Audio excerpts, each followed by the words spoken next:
अगर आप ट्रेडिंग कर रहे हैं और आपको ट्रेडिंग करते करते आपको ट्रेडिंग में बोर होने लग गए हैं कि बोरिंग लगने लग गया है, तो समझिए कि आप सही रास्ता पे। ऐसा क्यों मैं बोल रहा हूँ कि वो मैं आपको एक एग्जांपल से समझाता हूँ।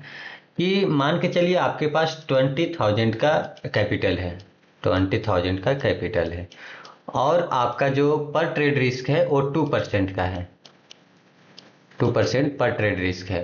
और आपका जो मंथली टारगेट है वो 10% टू 15% का है। मंथली टारगेट 10 से 15% का आपका मंथली टारगेट है।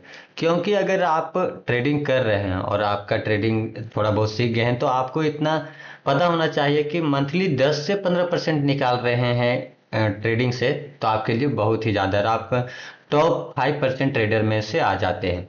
अब एक बात समझिए, मेरा पर ट्रेड 2% रिस्क है और जब भी ट्रेड करेंगे तो 1:2 के आसपास तो आपका टारगेट रहेगा ही। तो मतलब पर ट्रेड जो मेरा प्रॉफिट होगा वो 4% का होगा। अब थोड़ा सा सोचिए, फुल मंथ आप ट्रेड करने के लिए बैठते हैं, संडे को हटा दे तो, सैटरडे संडे हटा दे तो लगभग 20 डेज आप एक मंथ में ट्रेड कर रहे हैं।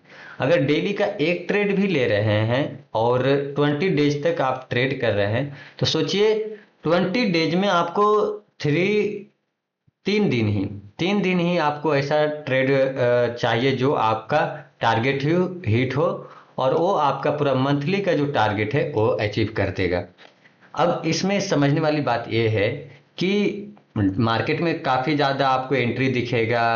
उससे क्या होता है कि उसमें से कई सारा जो एंट्री होता है वो फेक रहता है। फेक, आपका कोई सा भी स्ट्रेटेजी आप उठा के देखिए, उसमें फेक एंट्री मिलता ही मिलता है। आपको बस एंट्री वहां करना है जहां पे आपको हाई चांसेस लग रहा है कि ये मेरा जो सेटअप बना है वो टारगेट दे देगा। आपको मंथ में 3 ट्रेड ही वैसा ढूंढना है जो आपका टारगेट दे दे। और यही 3 ट्रेड आपको मंथली का जो आपका टारगेट है वो अचीव करवा देगा।